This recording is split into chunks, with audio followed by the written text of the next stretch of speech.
Ladies and gentlemen, welcome the host. 吴越國吳越前世有個特色，第一個王室的向心力很強，家教很好，他的開國君叫錢鎏。這個吳越前世後來又叫錢塘前世，有出了非常多的名人。基本上你在今天中國看到很多姓錢的名人，他如果大概出自上海這一帶的，都是他們家的人。对，朕還有吳越國。吳越國東面臨海，南面與閩接壤，其餘國境皆被強鄰南唐包圍，為求存續，吳越前世世代奉行善始中國之策，向中原王朝稱臣納貢，以保境安民。中原政權亦借此在敦南牽制南唐。在此戰略之下，吳越國專注內政，發展民生，在亂世中維持了一段相對穩定的時期。吳越國第一個立國是最長的70幾年，第二個吳越國從立國之初到滅亡，它的領土幾乎沒有什麼改變，它很少擴展領土，所以它這個國家非常的穩定，再加上它的位置很偏安，它守在這邊，它一面面海，所以它的防守壓力小，南邊都是弱國，它只有來自南唐壓力比較大，但南唐也不太敢這樣一直打它，因為它確實也蠻硬的，所以兩邊就基本上呈現一個平衡狀態。還有一個事情是，因為它跟南唐有畫江還有太湖，所以還有很多地方是用水軍就可以守住，他們水軍很厲害。那還有一個是吳越國的船運很強大，因為它向中原送糧，平常是可以借到南唐，但是很多時候要靠海運把它送上去，所以吳越國在這邊，因為這個地方叫舟山群島，舟山群島到今天舟山寧波港現在是中國前3大港之一，這邊是洋山港，所以整個杭州灣這邊就船運非常發達，這個島都有住人哦。吳越國當時就從杭州灣出發，從山東大概在青島這邊登岸之後，就把糧食送上去，善甲治兵，就是說他們的軍隊常年雖然沒有那麼打那麼烈度的仗，但是吳越國的軍力戰力相当不錯，待遇好，經濟又發達。水在建州，大軍沒了糧草，慘遭敗局，成萬個兄弟死在了那裡。我們這些活着的弟兄就是想不通。這段歷史好複雜，我的天，我冒冷汗了。錢弘俊，東府安撫使，這個是吳越前世。你看到姓錢就是他們的王室，他們只有稱王，沒有稱皇，他們會用兄弟來協助執政。中原為了爭了邊緣16州的兒皇帝一句話，大王就把糧草都送過去。背後我吃着饭，兄弟們都不得歇查，這是何道？內衙步兵校尉，這個是禁衛軍，內衙就是管皇帝的安全。對，內衙步兵校尉，校尉相对是教官的角色，但是每個時候實際又不太一樣。不過基本上軍中是領導職。我還是上日子過得久了，長脾氣了。你敢在這裡往你大王的教命，从军参见胡令公。這裡內衙馬步軍右統軍使，這裡為什麼用內衙？跟前面趙弘應的官職不太一樣，但是對應的，因為趙弘應的官職是皇帝的親軍，這個是大王，所以他要降一級，叫做內衙。但是其實這是馬步軍右統軍使，相當於是整個禁軍第一人，一把手。這時候他是權臣胡進使，參見胡令公，這叫胡令公，有實權的，有時候都用令公去稱呼他。穿紫袍，宰相。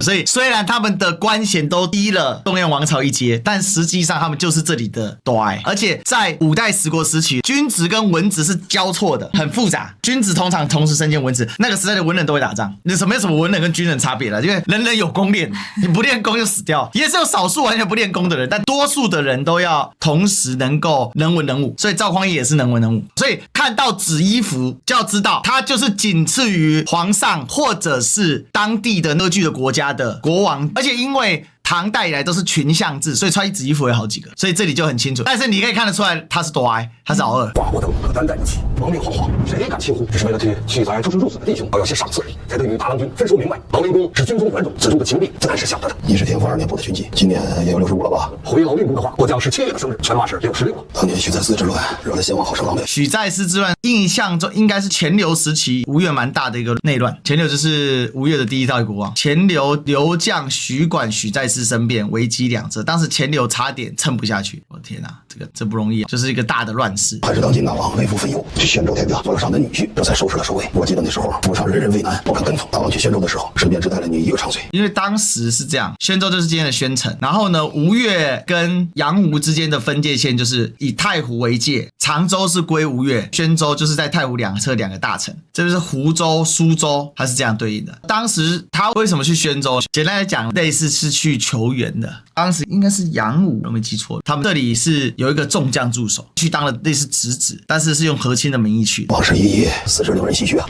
替大王分憂是咱們做臣子的本分。你是個忠心的，自然不會讓主上為難，將周平伯去一家拖出去戰了。老令公，大人，我家不錯。大令公，軍中這些酒吧列位而不懷頭，生平日子過得久了，難免被難嫌。令公他這。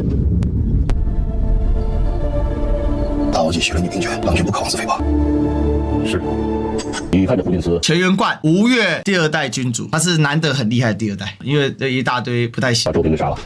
事情發生太突然，兒臣來不及阻止。周平當年跟着孤舉天家的時候，孤曾允諾的，若是能活着回去，此生定護他周全。周平聚眾跑掉上司，過到军心。吾王已去，誤傷手足，兄弟之情，斷了手足難再續。這裡就可以看到胡進思非常跋扈，因為當年錢元貫為了他爸爸錢酃去宣州做侄子，來想辦法壓平當時的許再次叛亂，所以這個跟他去的等同他兄弟，結果殺他兄弟，沒辦法去管胡進思，因為胡進思現在手握禁軍，要動他要有點技巧，不能直接動。再說一次，五代的背景叫做骄兵悍將，任何地方都一樣，即便在相對太平的吳越，常我的令，開內庫，後當周平，原夜不發上司，相當於就打臉打回去，你不尊重我手足，我厚葬我的手足。內庫為王上私產，親衛第一都指揮使，所以這像是親衛第一軍的一把手，就是親衛部隊它有分成好幾軍，親衛跟內亞都是親軍，當時親軍會好幾支，要互相制衡，沒辦法，因為太亂了，你如果只有一支部队能完蛋，那部隊反你就掛了，所以他們會養很多支部队。不用户部不节制，不负亡命，一致一离，亦不能支那，职责所系，请记忆，属末将无礼。诸将去看清楚了。東府主管机宜文字，基本上東府它是類似行政院的存在，可以這麼解釋。這可是大王手教，末將粗鄙，便不得逆要真偽。你遣督校去請內衙代太尉來此，請記憶收後。亡命如何恐不能稍待，便不得真偽，請恕末將不能奉教得罪。在太尉不到，但有一人尽得跟前实目，就地可上。在澄清說，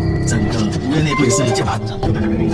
说来的不是沈文啟，万事皆可推搪。此人智略过人，我此时现身此处，他定然是你。程中岳的杀残如何还不到？已经派人去请了。事发肃然，都将督监潘东主，不但汉奸潘甘霖，还望东主随下官速速缉捕。库裡沒有足數的神色卷軸，我去了也辨不出來。東主，此事該是天大，若被人揭了蓋子，不要說下官督將督監，便是幾位太尉都難逃罪責。督將何能獨善其身？有人私吞錢糧，純色的不夠，雜色的湊齊便是。去吧。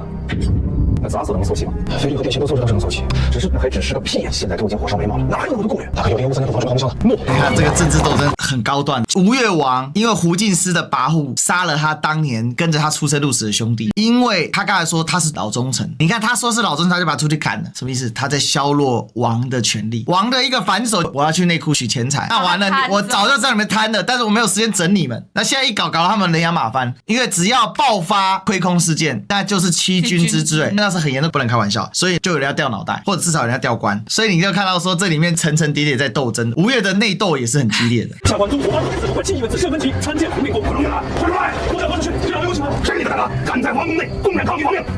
只要微不息怒，末將知道錯了，實在是太尉特有嚴令，逆臣為了幾十年前老王起兵的時候，老夫便是內衙左校的，代運唐楊他沒曾出過門子，拿他來壓我。末將吃了朱元璋的氣，實在是罪該萬死，甘願感受老內公責罰忠孝，保命如山，把握了10成功的大事。老夫當着各族家臣的面，下起大火，做人鬥爭很激烈。這裡胡進思也是來演戲，他明明等了大王的人，他這樣幹表示自己是忠臣。還有一個點，挾王以令諸將，王令只有我能執行，這裡面都是套路。末將早已準備齊了，他絲毫不能趁機攻勢。都講，本官未曾入庫親自揀選，收據回執要緩些時候便押。末將醒了，公事要緊，收據回執不要慎行辛苦。3日之後，末將自己登門去取。勸伯有何不可？歷來賞賜君族。錢元貫第9子，相當於是最小成年的兒子，但這個時候還早了，叫錢弘簇，後來又叫錢俶。他是不是有當上國王？對，末代吳越王，他前面2個哥哥還輪過的。歷來賞賜君族，所費卷錦皆為黑灰兩色，即便顏色再上一等，只多為青色，非綠變青，皆為品金粉。庶人用之為禁語。也是5品以上符黑，6品7品符綠，8品9品為靛青。其一，歷來賞賜皆為純色，此但對犯雜色，殊為有異。其二，下官手持王命，而且竟敢抗命，一直拖到胡令公親來這才領命，其膽大妄為，令人詫異。所以很可能是胡進思在背後搞鬼，來拖嘛，讓胡進思在搞鬼。其三，歷來出賞都是各衙司入庫揀選，自行包裹裝箱運，他卻沒容下官入庫，直接裝好送了出來。平白搭上幾百個木箱子，這些可都是要在賬面上銷賬，難不成這些箱子錢他自家墊嗎？其次，歷來出賞都是出賬以前收據，他卻連憑證都沒當面要，口稱日後自己來取。此事雖然方便，卻不合規矩。事情明擺着，這是鬧了家賊了，到底怎麼回事？實在是末將吃了豬油，忘了寫。代運這個時候他們在鬥爭，做了外人的鬼話，說別身份欺聽聽也就罷了，拿來搪塞老夫，當真是活着不耐煩了。這個代運跟胡進思大概同級。內衙諸軍向來是太尉管的，如今平白冒出個內外馬步諸軍都統軍使來，未曾侍候太尉，便要打開內庫。末將也是心中惶恐，又喜壞了太尉的軍法規矩，這才做下了糊塗事。你半分都不糊塗，你是聰明的過了頭。統領親衛第一都不過2年的光景，你便在西湖邊上這2處3進的院子，酒房妾室，你當老夫眼睛瞎嗎？末將實在不敢欺瞒任督将以來，是我外王不少消遣，只是有2條，只是不敢有悔。营中2將不敢克扣空額，若是犯了這2條，末将情願万箭穿心。敢不敢，犯不犯，不是你这张一口說了算。你將內庫2年出入的賬籍送到老夫府裡來，你死不死，總要查驗清楚，才有公道。謹遵老太尉軍令。腰間掛了一個小東西，這是他的令符，證明地位。剛才那個他拿他老板代運來堵人家的嘴，為什麼？他其實是在拖了，他是要找別人來補這個虧啊，就把當初分的這些歸功的，趕快把他拿回來，這樣。對。其上難下，機敏耿剛，何承訓不貴一介督將，敢倒賣王。皇家私產，膽子實在太大了些。內庫資助绢帛珍寶萬件，都是尋常人家難得一見的東西。但凡流入市面，東西兩府各處州縣，地方官吏豈能無所察覺？如何能做得滴水不漏，上下不混？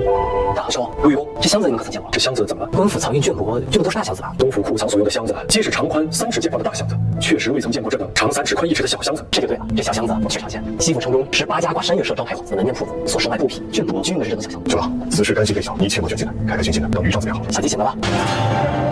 这边是南唐来交易的。这里还有一個小細節，南唐跟吳越之間雖然是時而敵對，時而聯合，時而和平，但大體來說他們並沒有互相禁止貿易。五代十國之間大多是這個樣子，很少實施經濟戰，這個是當時的一個特點。舅舅，世子已薨，如今的大王身子骨也不大好，試問這蕭將軍的哪位王子出頭？其實看到這裡已經看得差不多清楚，因為錢元貫身體不好，錢家又沒有傳長子的一個傳統，因為當初錢元貫上台的時候他就不是嫡長，所以現在這個就是吳越國的下一代，大家在賭誰會上台。所以這一系列的混亂裡面，包括出產的這幾個比較權力的權臣，他們在 battle 誰可以賭對下一代的吳越王，他們會去站隊，會去想辦法掃平對方。前王諸子以大郎君聲望最濃，三郎君兵權最盛，只是此二人都是過繼子。大郎君乃前王之兄武令公長子，三郎君本家長孫，都是假兒子，當不得真。有人說周平帶頭鬧事，背後撐腰的是白雲，這個事兒你怎麼看？剛才有講大郎君最前，但大郎君是過繼進來的，是錢流哥哥的兒子。三郎君是指三子，但是也是養子。三郎君姓孫，甚至都不是王家血統。那五代十國的特色是，如果今天國家比較安定，他們就還是會希望傳血統的；如果國家不安定，那義子也可以繼承。若真有代代被撐腰，周平死不了。洪佑，這個是三郎，內衙弓馬軍軍都指揮使，他指揮的是射箭的弓軍跟馬軍。都指揮使也是一把手。代院是儿臣的姑父，儿臣在西邊守我兵權，代院在內廷掌管2軍，即便沒有好事之人6人，為了大舉周全，懇請父王罷了兒臣的兵權。吳越的周全，還望你們守候。兒臣當萬死不辭。如此說來，如今前王的親兒子裡有能看的。六郎君稱得上老成謀國。大王，六郎君來了。何大軍呢？這裡還有一個小細節，你會發現前王穿的是黃袍，他不能穿龍袍，但他可以穿到黃袍。檢校太傅鎮海鎮東節度副使，参丞相副使，臣洪祖覲見大王。鎮海鎮東節度副使，因為整個吳越的主體當年是由鎮海軍加鎮東軍組成的，所以在吳越做鎮海鎮東節度使是一個很高的職稱。因為當時吳越他還沒成為一個王國的時候，錢流他是鎮海兼鎮東節度使，所以在這裡面權力就很大。覲見大王，每次都是這樣，一不嫌過錯，孤都嫌你聒噪，明明是個少年。為什麼孤？大王稱孤，皇帝稱鎮。忠什麼老成之忠？幹嘛？你還非要顧上一個戰敗不明不成？戰敗不明，入朝不趨。古代對大臣最高榮銜是只稱官職不稱名，因為所有的官進朝之後都要唱名一遍。陳知錯，周郎比你小不了幾歲，你看看你們兩個在一起，一個稚氣未脫，一個老氣橫秋的。小郎不曾進相府，進了相府便不是孤的兒子了。你不可废，孤想讓你喊一聲阿爹，就這麼難嗎？阿爹是親爸。一位老成謀國的郎君做成內廷，你這餐耗子人還敢如此肆意搬弄生命？他也大了，帝國的時候長了，難免要生出一些長途射手。我不過是個經手的，真正靠這些生意吸血發財的，不是國中這些兄貴子弟，軍中宿將。東魯侯菜來了。這裡也可以看出一個事情，就是吳越國的軍功很重要，所以掌握軍權的幾乎都是這些禁軍頭領。那裡的酒乃是自家酒房釀制的新酒，名為越夜。這魚腸24股，腹為24橋，名越夜。好名字，英雄。行。這裡還有另外一個細節，他們是坐着的，不是跪着的。中唐之後，隨着這個東西叫胡椅，就開始變成坐着，所以他們是坐着吃飯。但是你看漢朝的劇，他們都是跪着在吃。這人薛底下沒有一句脫離不邪心。哦，錢弘處的親從薛溫，這個後來也當了官。於是大人就傳過來了，這麼好，海上波濤洶，我可是胸甲的緊，所以查不會小，你去市舶司查一下，今日入港的商市舶司就是當時的航港局兼海關。這劇第一集太硬核了，別躲了，你們起門出來，嘿，被抓。餓了，可有吃食？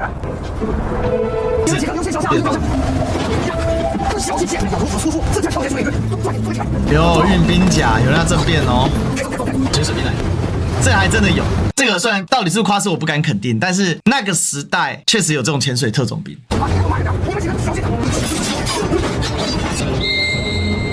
應該是不知道。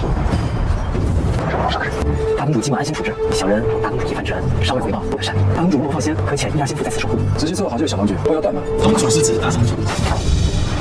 慢些，少點。這很危險，不要救起。